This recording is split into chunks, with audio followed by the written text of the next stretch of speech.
طلحہ حضرت ابو طلحہ رضی اللہ عنہ سے روایت ہے کہ ہم صحن میں بیٹھے باتیں کر رہے تھے کہ رسول اللہ صلی اللہ علیہ وآلہ وسلم تشریف لا کر ہمارے پاس کھڑے ہو گئے اور فرمایا، تمہیں کیا ہے کہ راستوں کے سر پر مجلسیں قائم کرتے ہو؟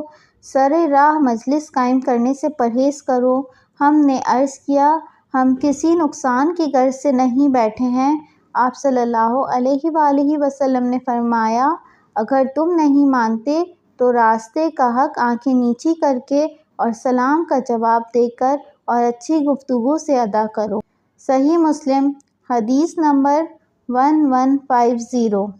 حضرت ابو سعید خدری رضی اللہ عنہ سے روایت ہے کہ نبی صلی اللہ علیہ وآلہ وسلم نے فرمایا، سر راہ بیٹھنے سے پرہیز کرو۔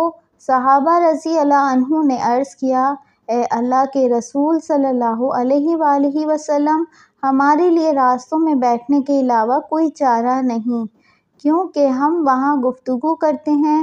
رسول اللہ صلی اللہ علیہ وآلہ وسلم نے فرمایا، اگر تم راستے میں ہی بیٹھنا پسند کرتے ہو تو راستے کا حق ادا کرو۔ صحابہ رضی اللہ عنہ نے عرض کیا، اس کا حق کیا ہے؟